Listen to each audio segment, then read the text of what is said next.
तो मेरी जिम्मेदारी देने के लिए बहुत बहुत आभार, बहुत धन्यवाद आपका। मुझे बहुत गौरवान्वित महसूस होता है जब मैं आपके साथ बात भी करती हूँ तो, और इतनी सारी कहानियाँ मुझे आई एम श्योर जानना चाहते होंगे, बात करना चाहते होंगे। मौत को सामने से देखकर जब आप तब जिंदगी की इम्पोर्टेंस आई एम श्योर आपको समझ में आई होगी। अगर कुछ चंद शब्दों में उस जिंदगी की बात बता सकें। मृत्यु और जीवन एक ही चीज, एक दो पहलू है। और ऐसा नहीं है कि हर व्यक्ति को इस अनुभव से गुजरना चाहिए, लेकिन मृत्यु को सब में स्वीकार कर लेना चाहिए। और क्यों स्वीकार करना इसलिए आवश्यक है कि सत्य है, न जाने क्यों हम इससे कतराते हैं कहीं ना कहीं। तो थ्योरी में जानते हैं बट व्यवहार में मतलब मृत्यु की बात कहीं बोल भी हो तो बोले शुभ शुभ बोलो, मन जैसे कि मान लो कि अशुभ है ना। और मेरा अनुभव यह है कि मेरे जीवन में सबसे शुभ घटना ये थी कि मैंने मृत्यु को दर्शन। परिचय में कभी कभी बोल देते हैं या वेरी अनफॉर्चुनेट ट्रैजिक इंसिडेंट, तो मैं फिर करेक्ट करता हूँ, यार ये अनफॉर्चुनेट थी मेरे जीवन की सबसे बढ़िया घटना थी, इससे बढ़िया कुछ हुआ नहीं। सो वो इसलिए। और एक सिर्फ और बात बताऊंगा कि जब हम बहुत सारे बात करते हैं what is truth what is right and all, ठीक है, बहुत सारा ज्ञान है, बहुत सारा सत्य है, पता नहीं क्या है नहीं है, लेकिन एक साधारण हमारी मानसिकता, साधारण बुद्धि के लोगों की बात कर रहा हूँ मैं। तो इस बात की क्या कोई गारंटी है कि कल का हम सूर्योदय देखेंगे? नहीं गारंटी।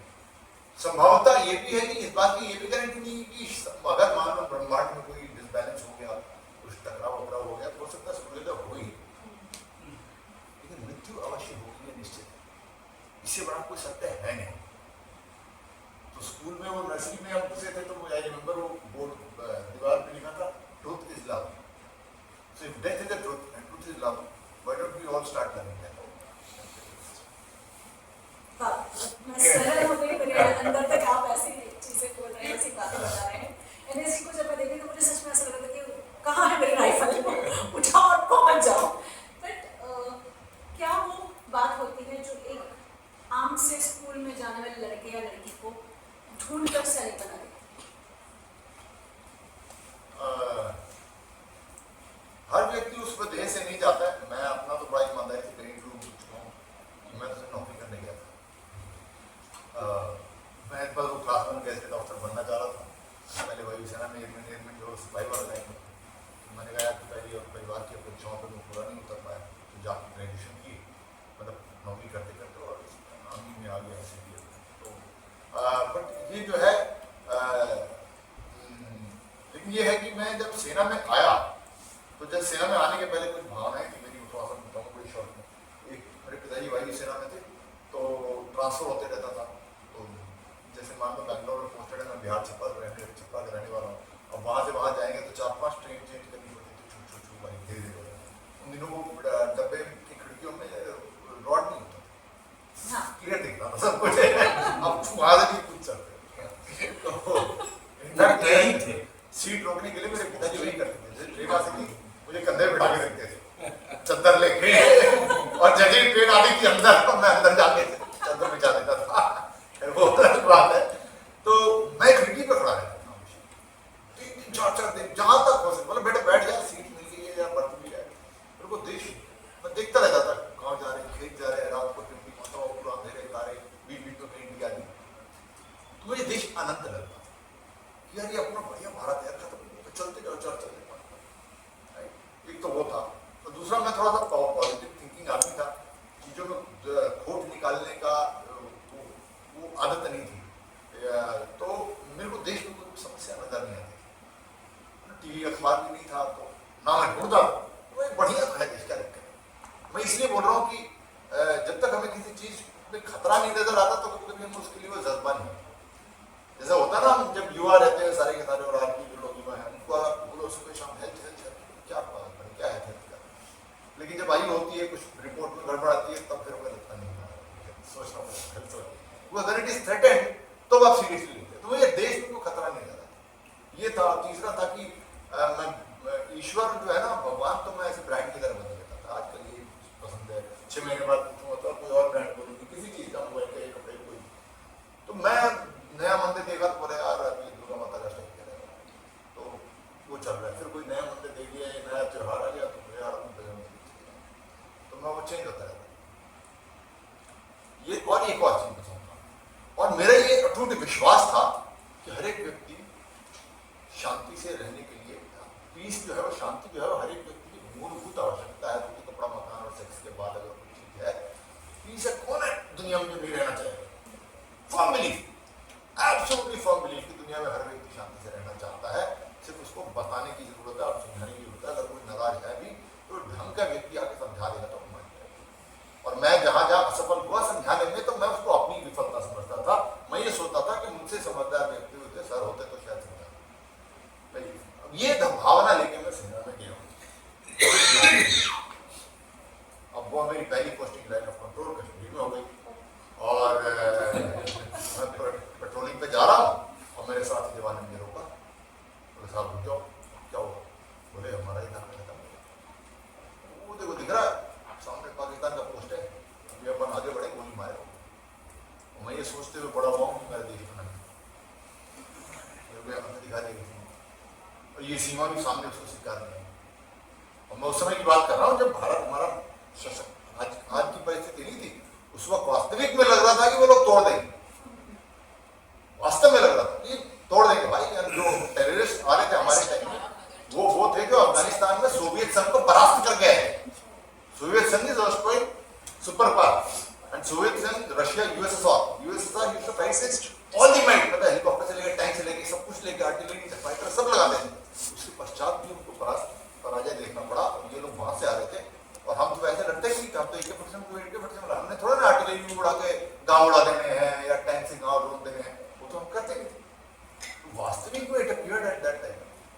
तो मेरे को वहां से एक बात जी, किस सन की बात? 93। तो मैं वास्तविक में बताऊंगा, ये भूमि का वो टुकड़ा जिसमें मैं चल कर आया था, जिसमें मुझे आज तक देश में कोई समस्या नजर नहीं आती। जब तो वहां सीमा पर मैं खड़ा हो गया और जब उसने मुझे एहसास दिलाया, पलट के मैंने भूमि के इस टुकड़े को देखना जब शुरू किया, मुझे देश समझ में आना प्रारंभ हुआ। तब से लेके आज तक समझ गया। तो वो समझ में आना बड़ा आवश्यक है कि राष्ट्र पे खतरा क्या है। और अब इसके लिए आज के वर्तमान युग में, सोशल मीडिया के युग में जुड़ी हुई बात है, इसीलिए कह रहा हूं मैं कि दोबारा नहीं आना पड़े इस विषय पर। अब आज के सोशल मीडिया और व्हाट्सएप के युग में वो तो है नहीं कि आपको पता नहीं चल रहा है कि क्या खतरा है। मेरा बचपन जो था वैसा तो नहीं है ना, अब तो पता है ना आपको। तो अब आपको बॉर्डर पर जाके देखने की आवश्यकता नहीं, आपको साक्षात यही दिख रहा है ना खतरा है। तो कृपया करके वो भावना लाना बहुत आवश्यक है। अगर खतरा है तो लड़ना है, कोई पर्याय नहीं है किंतु परंतु। ये आप एक मान लीजिए, इसमें ज्यादा मैं पहले बात कर रहा था वहां पे ओपिनियन है मेरा नहीं, खतरा है तो लड़ना है। एक और बात मैं आपको बता दूं इसी से जुड़ा हुआ कि ये जो कॉन्सेप्ट है ये वेस्टर्न पश्चिमी कॉन्सेप्ट, पश्चिमी है या दुनिया बाहर के दुनिया से ये कॉन्सेप्ट आया है। सैनिक सिविलियन कॉन्सेप्ट तो आप भी बोलते हैं ना, मुझे बोल रहे हैं आप लोग सैनिक और हम लोग सिविलियन, दो अलग अलग दुनिया है। हमारे देश में ऐसा कोई विभाजन नहीं था, अफरानताओं कहने को। कारण क्या था कि कोई भी उस समय राजा, और it doesn't make any economic sense कि आप लाख 1.5 लाख भी अगर आदमी बैठा के आप सेना के रूप में खिलाओ, तो it doesn't make any economic sense. तो कोई राजा ऐसा करता नहीं था कि मैं 1.5 लाख या 50,000 जो भी है, जो भी वो सेना रखना चाहिए बैठा के खिलाए। कोई आर्थिक तुक बनता ही ना इसका। तो वो क्या करते थे उस समय ज्यादा लालच नहीं था, तो एक ही फसल होती थी, तो गैप बहुत रहता था, एक फसल के सीजन के बाद गैप आता था। तो राज्य के जितने भी सक्षम लोग होते थे, 17-18 साल से लेकर 40 आयु मान लीजिए, वो सारे के सारे आते थे सैनिक ट्रेनिंग लेते और फिर अपने वापस गाँव में चले जाते थे, चाहे वो बढ़ई है चाहे लोहार है, जो है वो काम अपना करते थे। सभी इंडिया की बात है जी, मैं पुरानी बात कर रहा हूँ, पुरानी हमारे भारत की मूल 1000-1500 साल पहले को बात, पहले बहुत पहले मैं ये कह रहा हूँ ना। तो उसमें पूरी प्रजा ही सेना है। और वो इसीलिए थी कि फिर अगर राज्य पे कोई खतरा आए तो वही निकलेंगे राजा ढोल बजाते हुए संदेशवार, सुनो सुनो सुनो सुनो हमारे राजा, everybody will come, form an army and fight. तो what I'm trying to say is the entire population was soldiers. ये डिवीजन ये कहां से आया? स्टैंडिंग आर्मी का कॉन्सेप्ट आया जब दुनिया के कुछ पागल सभ्यताओं को ये पागलपन चढ़ा कि मुझे पूरी दुनिया को जीतना है। जब आप पूरी दुनिया को जीता तो आपको स्टैंडिंग आर्मी चाहिए।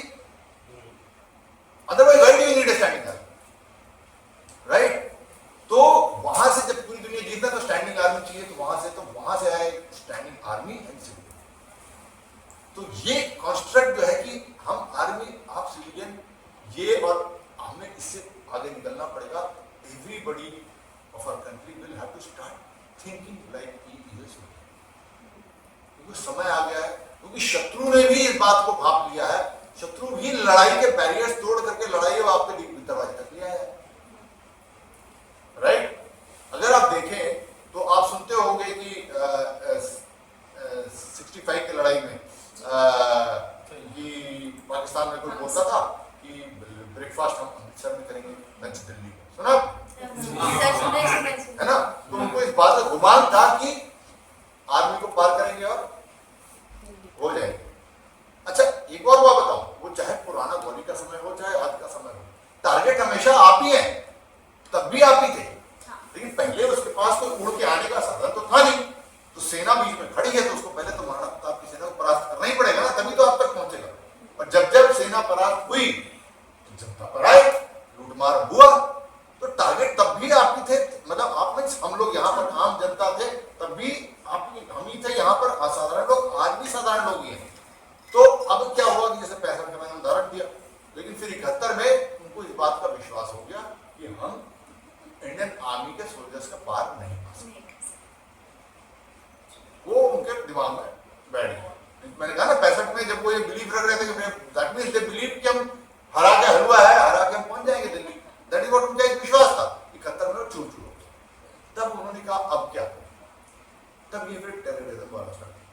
मैं लॉजिकल बता रहा हूं, यार इस आर्मी ने भी उसको पार करके डायरेक्ट अंदर जाके बम फोड़। टारगेट तब भी लोग थे, टेररिज्म पे टारगेट तब भी लोग थे। तो फिर वो टेररिज्म इतने दिनों चला है और अब उनको लगने लगा कि यार ये भी कर रहा है, बम फूटता है, थोड़े दिन बाद फिर मालूम हो जाता है, राइट। तो अब आप देख रहे हैं कि मुर्शिदाबाद में पहले भी हुआ था, ये पहले प्लान बी या सी में था, अब ये प्लान ए है। तो आप, मैं ये इसलिए बोल रहा हूँ, सॉरी मैं बोलते जा रहा हूँ, मैं इसलिए बोल रहा हूँ कि कभी कभी जाता हूँ और मेरे को कोई एक सेंटेंस दे देता है कोई, सर आप लोग सेना में हो, आप लोग हो तो हम निश्चित हैं, मुझे बड़ा मैंने कहा आप अपनी अकर्मण्यता का पाप हमें क्यों लगा रहे हैं? आप निश्चित मत करो, आप तो अपनी लड़ाई में don't make me the reason for your cause, right. That is all about. एकदम एक थोड़ा सा सब्जेक्ट चेंज करके आपको बताती हूँ। बीच में एक जोक मैंने सुनने में आया था, सोशल मीडिया पर ही था कि पाकिस्तान के 90% लोगों को ये लगता है कि हम भारत को हरा कर जीत जाएंगे और नेस्त नाबूद कर देंगे, और बाकी 10% लोग जो इस पर बिलीव नहीं करते हैं वो पाकिस्तान आर्मी का पार्ट है। तो आप समझ सकते हैं कि उनको किस बबल में जीना चाहते हैं। लेकिन फिर भी यहाँ पर मैं थोड़ा सा अलग लेकर जाती हूँ। यहाँ पर कई सारे लोग सिनेमा से जुड़े हुए लोग हैं, मैं जब भी देखती हूँ मैं सच में मुझे लगता है कहाँ है मेरी राइफल, और लेके आए 7 नंबर की राइफल, और 7 नंबर की राइफल मेरी, उसमें सब खत्म कर दूँ।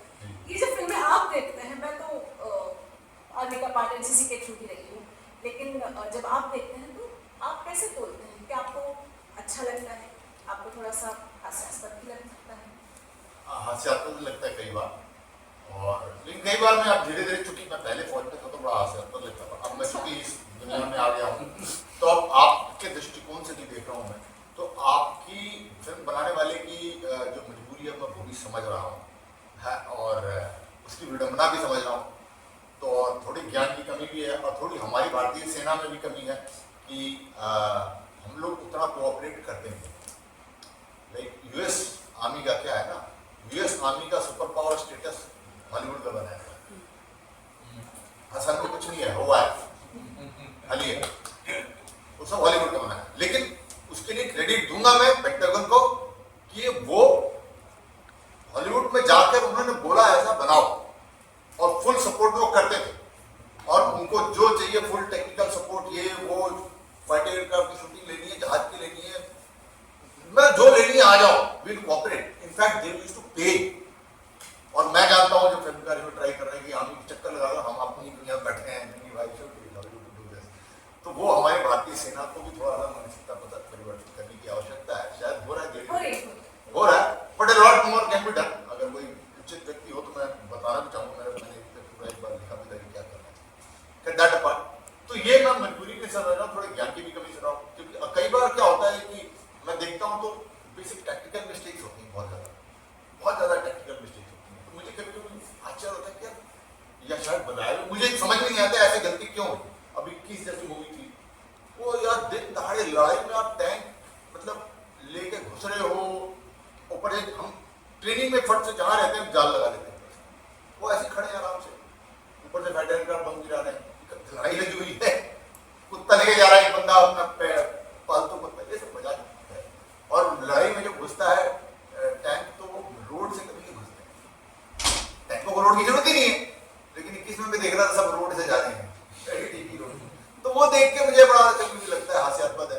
अब कुछ तो मैं फिल्मी उनकी मजबूरी भी समझता हूँ, उनको अट्रैक्टिव बनाना है, वरना टैंक के कपोला फोड़ के कभी लड़ाई नहीं होती, कपोला में ऊपर वाला ढक्कन खोल के जो वो पूरी मूवी लड़ रहे थे ना एक के, कभी लड़ाई नहीं होती, वो हमेशा बंद, वो 26 जनवरी को सलूट मारने के लिए है, खड़े होकर सलूट मारने के लिए, अदरवाइज लड़ाई में आप इसको बंद करके अंदर से लड़ते रहो। पर ठीक, वो क्रिएटिव लिबर्टी में समझता हूँ कि मूवी को आकर्षक बनाने के लिए जाने करी, और इस तरह की मैं कह रहा हूँ कि बहुत सारी गलतियां स्पष्ट दिखती हैं, that way Hollywood movies are very, वो थोड़ा काफी अच्छा लाते हैं, हम लोग भी काफी उससे दूर हैं। आप उसको कहीं सेना ठीक से गाइड नहीं कर रही है, क्या मैं नहीं जानता हूँ, बट इससे काफी एक बेसिक में अंतर है कि जब फिक्शन की बात आती है, फिक्शन अपने आप में फिक्शन है, मतलब वो सत्यता है या नहीं है, उसमें जब तक कि एक्सेजरेशन नहीं हुआ तब तक वो बिकता नहीं है। लेकिन जब डॉक्यूमेंट्री की बात आती है, फिल्म का दूसरा वर्जन ही डॉक्यूमेंट्री का डॉक्यूमेंट्री है, इसमें गलतियां नहीं होती, क्योंकि हमारे साथ मैंने 11 GR का काम किया है, मैंने डॉक्यूमेंट्री बनाई है, तो लखनऊ में ब्रिगेडियर वर्मा के साथ, तो उन्होंने उसमें कोई चीज छुपाई नहीं, उन्होंने हमें पूरा टेक्निकल सपोर्ट दिया, उन्होंने मुझे सारी बातें बताई, और कोई भी गलत चीज शूट न कराई न करने दी, क्योंकि मैं तो नॉन टेक्निकल आदमी, लेकिन उन्होंने ना तो करने दी और ना ही कोई गलती हुई, तो जो चीज सामने आई वो फिर पक्की है। वो इम्पोर्टेंस ये है कि हम पहले तो फिक्शन वाले मैटर में क्या है, क्या वो तो हीरो हीरोइन और ये और वो थोड़ी क्रिएटिव लिबर्टी मैं भी अंडरस्टैंड करता हूँ, आई एप्रिशिएट, क्योंकि फिल्म बनाने वाले की एक मजबूरी भी है कि वो चाहता है कि जब मेरी फिल्म देखे तो ताली बजाए, राइट, और वो एक आवश्यकता जो ताली की है ना, वो बहुत जगह पर त्रुटि लाती है, सिर्फ फिल्म ही नहीं, बहुत जगह पर त्रुटि लाती है। इनफैक्ट मैं स्कूल्स कॉलेजेस में जाता हूँ, स्पीच देने जाता हूँ, बहुत ज़्यादा मेरा वही है, मैं अधिकार मेरी मिल जाए कहीं तो मैं प्रारंभ में भी बोल देता हूँ कि I really don't care whether you clap for me, शुरू में बोल देता हूँ, मैं उसके लिए बोल ही नहीं रहा, क्योंकि सेना में एक बात परंपरा है, सेना में जब हम आधिकारिक कोई भी ऐसी मीटिंग होती है, कोई भी कन्वर्सेशन होता है आधिकारिक ऑफिशियल, शाम की पार्टी में गाना गाने वाला नॉर्मली, हमारे यहाँ ताली में गाना बैन है, वो इसलिए बैन है कि बोलने वाले व्यक्ति को कहीं ये इच्छा ना जागृत हो जाए कि मुझे सामने वाले के सराहना ले, और यहाँ हम बात ही कर रहे हैं इसलिए कि मुझे wow sir you very good, उसी के लिए बात कर रहे हैं, wow sir the movie was good, wow sir your talk was good, वहां पर वो इच्छा आनी ही नहीं चाहिए, क्योंकि अगर कड़वा है कि हम इल्यूजन लेके you can get into a battle, so if this is a briefing for a battle, if I feel you're not good enough, you're bloody well not good enough. You may not like it, but that's what it is. है ना?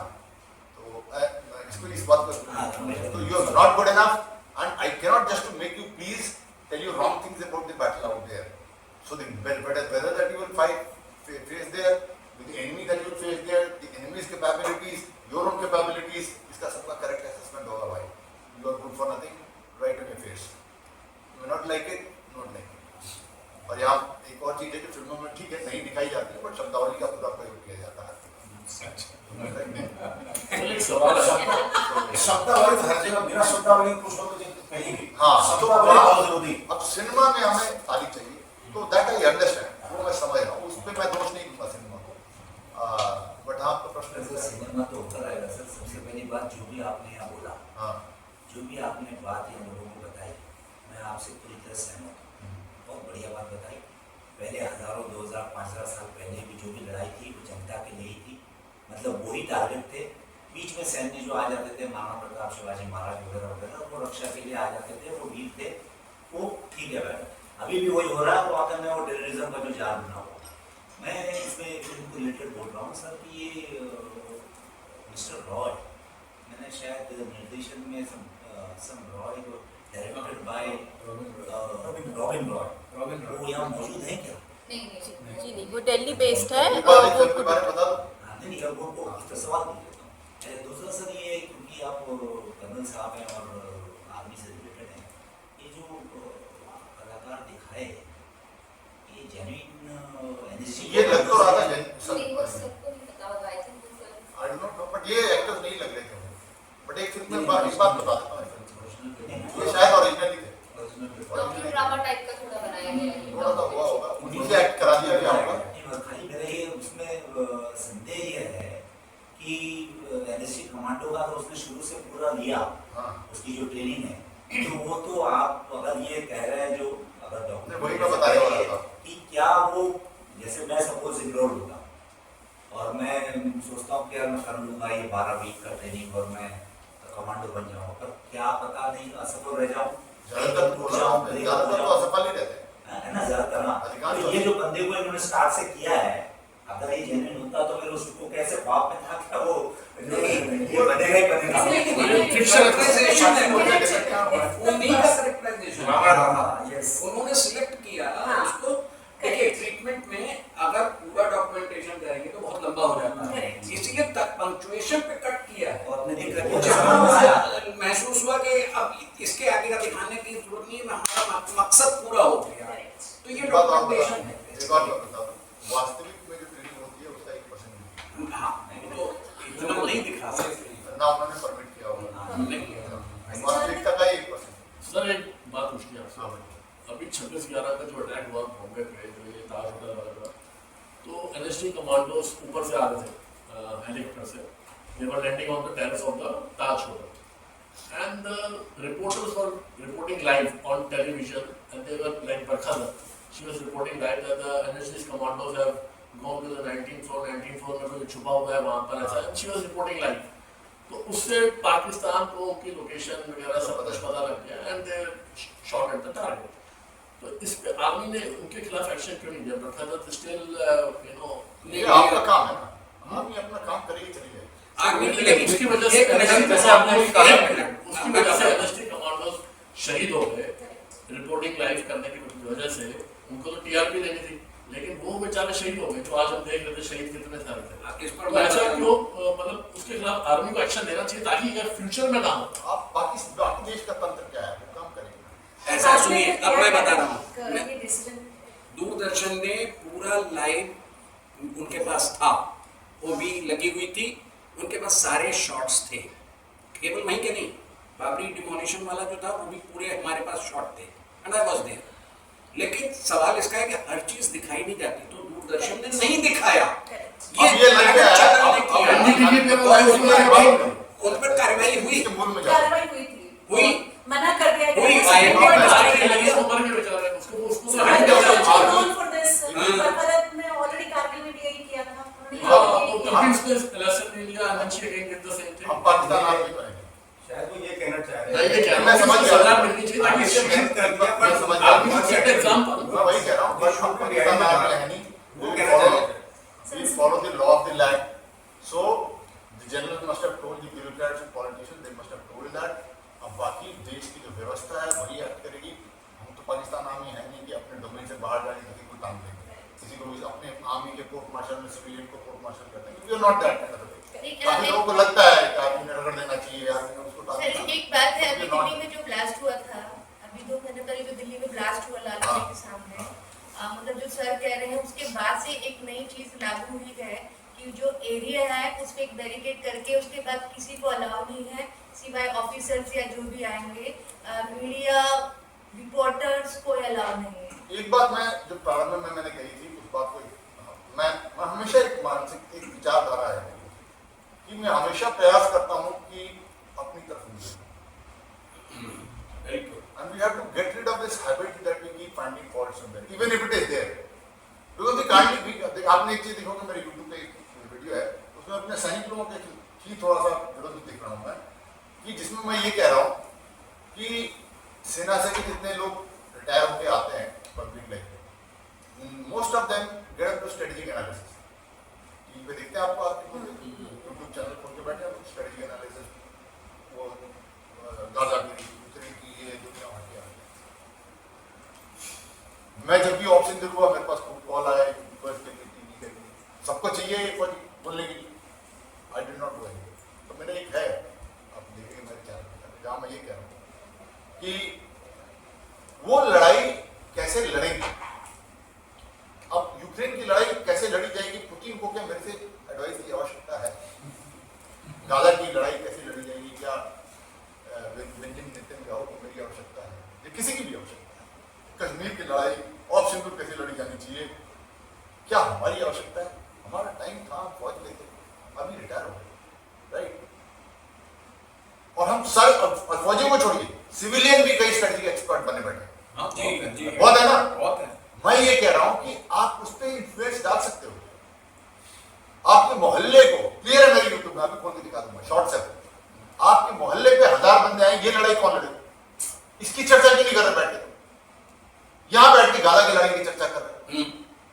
वो लड़ लेंगे, सही चाहे गलत हो, मोदी जी है, नेशनल सिक्योरिटी एडवाइजर है, हम इंडिया फोर्स चीफ है, सीडीएस है, दुनिया के दिमाग है यार, but they will not fight this battle. यार आपके मोहल्ले पे 1000 बंदे आए, मुर्शिदाबाद वाले लड़ाई, वो कौन लड़ेगा? You will have to fight it ना। तो आप अपनी एनर्जी दुनिया भर की तरफ की वजह लगाने के बजाय sit down and start talking. मैं एक बात कहता हूं, to get the right answers in life you must first start asking the right questions in life. You don't get the right answer, so the question should be when you set, and मैं ये नहीं कह रहा हूं sir ये कौन है time, जिस समय में, जिस ड्राइंग रूम में, जिस एसी कमरे में बैठ के चाय समोसे लेके अभी दुनिया की राजनीति की चर्चा कर रहे हैं, इंडिया की क्रिकेट टीम कैसे खेलनी चाहिए उसकी चर्चा कर रहे हैं, उसी समय में वही चाय समोसे लेके start with the comfort zone in your drawing room और wherever it is in your office, उसी कंफर्ट जोन में start with this topic. What do we do अगर यहाँ पर अभी 1000 बंदे आके पत्थर मारना है, what do we do? You don't have an answer, but start with the question. How do you get an answer if you don't ask the question? Just because the question is uncomfortable, you don't want to get into it. That question is very comfortable. Why is the government not doing this? Why is the government not doing this? Why is that? बड़ा comfortable है because वो answer आपके पास नहीं है. You are throwing a question to someone which is supposed to be answered by someone else. So that's why we are very comfortable asking those questions. Throw a question to yourself. इसका answer आप ही नहीं देना. वो अभी ये question हम डालेंगे police conference अपने को देना पड़ेगा. तो ये बात है. सर आपने एक बात कही थी कि शुरू में आप जैसे कह रहे थे कि भाई मुझे ऐसा लगता था कि मैं किसी को समझाऊंगा शांति से समझ जाएगा। हाँ. तो सेना में जाने के बाद मतलब आप मेरे यूट्यूब पे वीडियो देखिएगा। सेना में जाने के बाद हाँ. आपके सामने सर कोई ऐसी सिचुएशन है लड़ने के बाद आप मेरा यूट्यूब पे वीडियो देखिएगा और अगर ये इंटरनेट से कनेक्टेड है तो यहाँ भी देख सकते हैं my conversation with the terrorist. तो मतलब आपने समझाने की कोशिश मैं बात करूँ अभी 1-2 मिनट में सुना भी दूंगा अगर आप बोलेंगे तो। सुनाइए। 2 मिनट का उसमें देखेंगे तो मेरी कन्वर्सेशन मतलब ये मतलब बड़ा एक्चुअल में मेरी आवाज और आतंकवादी की आवाज है कि भाई अपन क्यों लड़ रहे हैं, व्हाई आर यू फाइटिंग, तेरा खून मेरा खून एक ही है। मतलब आज जब मैं कोई उग्र रूप में तो काफी लोग मुझे ब्लेम भी कर देते हैं कि सर आप तो बिल्कुल ही रेडिकल वाली बात कर रहे हो, तो मैं उनको बोलता हूँ यार प्रधानमंत्री ने यहाँ से किया था भाई, आई ट्राइड माई बेस्ट। मैं वहां पर मैं अब जानता हूँ कि मेरे जवान पीछे हंसते होंगे साहब क्या पागल तो वो चीजें मुझे भी लगी। सर तो क्या मिला आपको, रिस्पांस क्या मिला मतलब वही ना आप सुन लीजिएगा। तो 3 मिनट का वीडियो है, जस्ट 3 मिनट, अगर आप चाहे तो यहीं पर 3 मिनट सुन ले अभी आप सब। इट विल बी डिफिकल्ट कि हम कैप्चर करें, तो अगर आप बोल दे तो हमें ज्यादा वही मैं बता रहा हूँ भाई, वीडियो में यही है कि भाई तेरा खून मेरा खून एक ही, हम क्यों लड़ रहे हैं। मैं जो कुछ भी बोलूँ वो एक ही बात बोले, इस्लाम स्वीकार कर। हाँ सर इस्लाम स्वीकार कर। मैं जब बोलूँ लड़ाई बंद, बोला हाँ इस्लाम स्वीकार कर लो, लड़ाई बंद, तुम इस्लामिक मुल्क बनाओ, लड़ाई बंद। मैंने कहा तुझे क्या चाहिए, बोला हुकूमत करनी है। तो मैंने कहा भाई आजा, हम तो डेमोक्रेसी है, जमहूरियत है, वो आजा, खड़े हो जा, इंतखाबात जीत जा। उसके बाद हम तो पाकिस्तान तो है नहीं कि जो पॉलिटिशियन को जीतेगा और हम पलट देंगे, तो जीत जा। मैं भारत का सैनिक हूं, मैं तुझे हुकूमत हूं। लॉन्ग कन्वर्सेशन महीनों की है, महीनों। उसमें एक दिन मेरे ऑपरेटर ने रिकॉर्ड कर लिया था, तो मेरे को दिया था कैसेट में, तो जो कि मैंने उसका एक छोटा सा हिस्सा, बड़ा लंबा कन्वर्सेशन है मेरे पास बहुत कैसेट में, छोटा सा हिस्सा मैंने यूट्यूब पर। सर आर्मी को ऐसा नहीं लगा कि आप आर्मी के अगेंस्ट कुछ कर रहे हो, समझाने की कोशिश कर रहे हैं किसी आतंकवादी? उस वक्त पता नहीं था किसी को कि मैं ये कर रहा हूँ। मैं बॉर्डर पे कोने में बैठा हूँ, मैं और वो बंदा बात कर रहे हैं उस वक्त, और मैं तो इंफॉर्मेशन तो दे नहीं रहा था, मैं तो यही बातें कर रहा था। इनफैक्ट अब वो वीडियो आर्मी यूज करती है, जब जर्नलिस्ट जाते हैं श्रीनगर में तो अब आर्मी यूज करती है कि इस तरह से हमारे सिपाही, ये हमारी सोच थी, आज का हमारा भारत का सैनिक ऐसे सोचता है। नेगोशिएट कर रखते हैं आजकल, कई जगह पे समझाते हैं। तो आपको वीडियो आर्मी सिविलियन को दिखाने के लिए यूज करते हैं। तो उसके बाद, अब आपने ये बात चिड़ी में बता रहा, तो उसके बाद क्या हुआ, मेरी मानसिकता वहां पर वो थी जो अर्जुन की महाभारत के पहले दिन थी, क्यों लड़ूं, क्या फायदा खून खराब है। तो अर्जुन के पास तो भाग्य था, उनके पास केशव थे, मेरे पास नहीं थे। तो आपने बाद में डिसाइड किया होगा सर लड़ना ही मतलब पड़ेगा? तो मुझे कई महीनों के बाद समझ में आया कि लड़ना ही पड़ेगा, लड़ना पड़ेगा। उसके बाद से मैं डेस्परेट हो गया। मैं उसके बाद खून का रक्त का प्यासा था, उसके बाद खूब मार, मतलब मुझे इतनी आनंद आता था मारने में, खून मारने में क्या। लेकिन मेरा ये वाला रूप देखेगा तो कोई मिसअंडरस्टैंड कर जाएगा, इसलिए प्रारंभिक रूप से देखोगे तब समझ में आओगे कि I have gone through that. And then I realize basically मैं I just wanted to be right. मेरे को पहले वो लग रहा था, then I realize this is right. तब मुझे वो बात, सिर्फ कृष्ण वाली बात को समझ में आई, कुछ नहीं है भाई, सारा महाभारत में इतना रक्त बहा था जितना कहीं नहीं बहा। तो कृष्ण को पता था बहाना आवश्यक है, रक्त बहाना आवश्यक है सर, कोई प्लान नहीं है, ये सब गलत हमारे बुद्धि में डाल दिया। खून खराब गलत है, नहीं है गलत। कौन सा इतिहास है जो खून खराब के बगैर हुआ? Which noble battle has ever been fought in this world without bloodshed? और हम बात करते हैं पैसों की, जैसे बात करते हैं ना, क्या करेगा जिंदगी में, पैसा पैसा पैसा पैसा लेके जाएगा क्या? चलो ठीक है, लेके नहीं जाएगा, छोड़ के जाएगा बच्चों के लिए। खून तो सर आप बच्चों के लिए भी नहीं छोड़ेंगे, आखिरी सांस से कुछ हो जाएगा, जितना हो सके power. On a closing note अगर मैं कहूँ तो इट वाज लाइक जैसे बॉर्डर 1 में अक्षय खन्ना का जो एक रूप था कि उसमें वो उनका एक हमेशा एक डायलॉग रहता है, क्या करना है लड़के, वो भी हम जैसे ही है, इंसान है। तो आप भी उसी दौर से गुजरे थे इनिशियली। हटा दीजिए, जितनी जल्दी हो सके हटा दीजिए, मेरे जैसा मूर्खता मत कीजिए please. Demolish this, you have to very well get up and fight, please do that. मैं हर जगह यही जाके बोल रहा हूँ, you have to get up and fight. दूसरे की जिम्मेवारी नहीं है ये, आप अपने हिस्से की। एक और बात बता दूं आपको, अच्छा एक और है, एक तो पहले तो हम जागते हैं राइट, और जाग भी गए। मैं शुरू होने के पहले आपसे बात कर रहा था कि आप लोग बाहर का बर्बाद कर रहा था। एक तो ठीक है, विरोधी है, मुझे पता है, no problem, bring it on man, bigger the opponent, tougher the opponent, better that not a issue. अपने में भी बोला नहीं, कुछ लोग सोए हुए हैं, जाग ही नहीं रहे, वो भी मुझे पता था, बहुत सारे लोग सोए हुए हैं, नहीं जाते। फिर मैंने कहा नहीं, फिर मैं कहा ये लोग जगे हुए हैं। मुझे सबसे बड़ा डिसअपॉइंटमेंट यहाँ होगा, ये भी सब व्हाट्सएप पे ही जय श्री राम कर रहे हैं, क्योंकि मैं उनसे अपेक्षा कर रहा था कि अच्छा आप लोग जगे हो, चलो लेट्स डू दिस। मैं हो गया 18 ने छोड़ा अब तक, और आप लोग यहाँ पर बैठे फिल्म वाली इसमें, तो मैं बता रहा हूँ, एक तो मेरा सबसे बड़ा प्रोजेक्ट है, फिल्म ही बनाना चाहता हूँ, सिर्फ जागृति लाने की, जागृति नहीं, योद्धा भाव का संचार करने, वो भी मैं 18 से लेकर अब तक घूम ही रहा हूँ।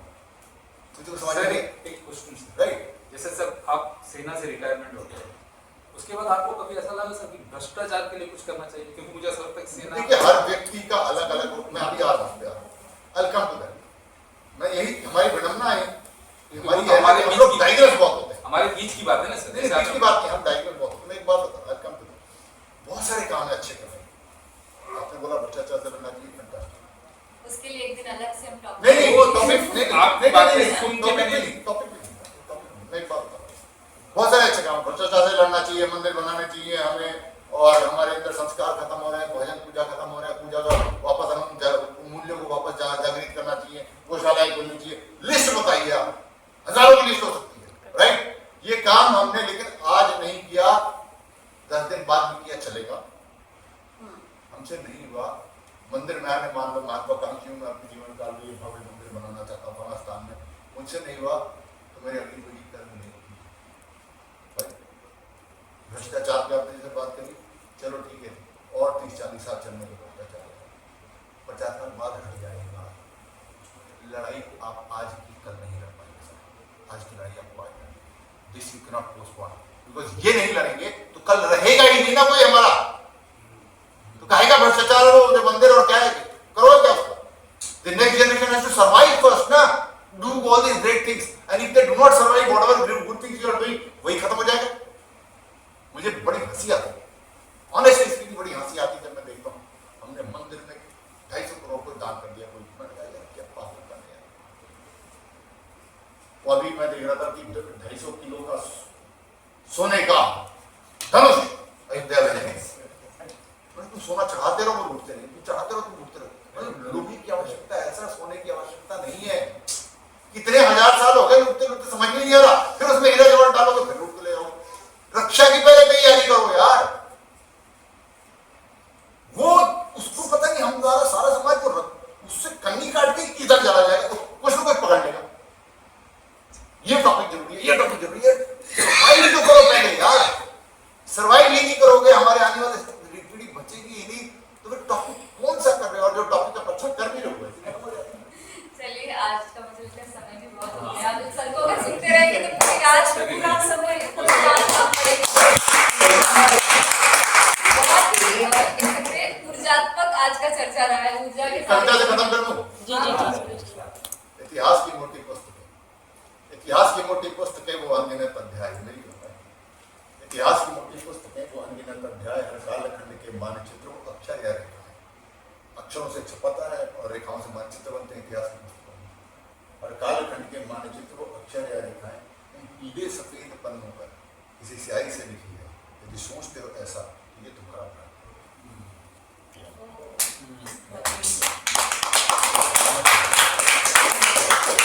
कागज पर वो स्याही जो कहानी बताती है, कौन सी कहानी? फला सम्राट जी दिया मानचित्र की रेखाएं बदलती है, क्योंकि कागज पर वो स्याही जो कहानी बताती है उससे पहले इस धरती पर किसी के खून से नियति है, यदि खून तो बहेगा, हम करे बाहर या फिर उसका अगला पैराग्राफ है। इस अगले पैराग्राफ में पहले 3 वो घटनाएं जिसमें कि हम ये मान के चल रहे थे कि शांति से काम हो जाएगा, उसके बाद 3 घटनाएं जिसमें हमको समझ में आ गया नहीं हो। पहले ही 3 बता रहा हूं मैं। संग्राम यदि अहिंसा का था तो जलियांवाला क्या था? हिंदी चीनी भाई भाई तो 62 क्यों फटा? बस से गए लाहौर प्रेम से तो कारगिल क्यों फटा था? अब दूसरी तरफ है ना, पहला घटना जो है इकहत्तर की लड़ाई का है, तो आखिरी लाइन क्या थी? बस से गए लाहौर प्रेम से तो कारगिल क्यों फटा था? किंतु जब हमने किया था वार तो शत्रु को रावण हो या दुर्योधन, अस्तित्व तो खून से ही मिटा था। यदि सोचते हो अन्यथा तो ये तुम्हारा काम है। अब उसका अगला पैराग्राफ है कि मुझ पे ना हो विश्वास। मैं एक सिपाही सैनिक बोल रहा हूँ, तुम्हें लगेगा तुम्हारे दिमाग तो होता ही। मुझ पे ना हो विश्वास तो कोई चिकित्सक तुम्हें बताएगा, डॉक्टर से मुझ पे ना हो विश्वास तो कोई चिकित्सक तुम्हें बताएगा। छोटी मोटी फुंसी हो तो ठंडा मदन लगे, और गाल यदि नासूर बना तो फोड़े को चल जाएगा। अंग अगर कोई सड़ जाए तो काट के उसे हटाएगा। इस बात को आप समझ लीजिएगा, कोई अन्य समाज का सड़ गया तो अंग अगर कोई सड़ जाए तो काट के उसे हटाएगा, और करना पड़े तो शल्य, शल्य मतलब ऑपरेशन, करना पड़े तो शल्य तो खून अवश्य आएगा। ये सोचते हो अन्यथा ये तुम्हारा उसका अगला है 2 पैराग्राफ और है। उसका अगला है कि है कोई प्रेम, भाई कितना मैंने समझाया फिर भी नहीं समझ में आ रहा, है कोई प्रेम का मलहम तो जाकर उन्हें लगा दो, हाफिज नबी अजहर को तुम प्रेम से यहाँ बुलवा। उन जानवरों में इंसान अगर है तो उसको तुम जगा दो, अब कर लो तुम जो ऐसा जो चाहे मुझे सजा, वरना करने में मुझे अपना काम भारत का सैनिक है, वरना करने में मुझे अपना काम है, तुम बैठो। क्योंकि यदि सोचते हो अन्यथा तो ये तुम्हारा। अब अंतिम है, मेरी बात की जो उपेक्षा तो कर लो फिर प्रतीक्षा, मेरी बात की जो उपेक्षा तो कर लो फिर प्रतीक्षा। फिर होगा Kashmir, Bengal direct attack, Kerala popular rights, फिर होगा कश्मीर, बंगाल, केरल, जहां शत्रु बहेगा सिर्फ हमारा, बहेगा सिर्फ हमारा, और उस खून की हर बूंद देगी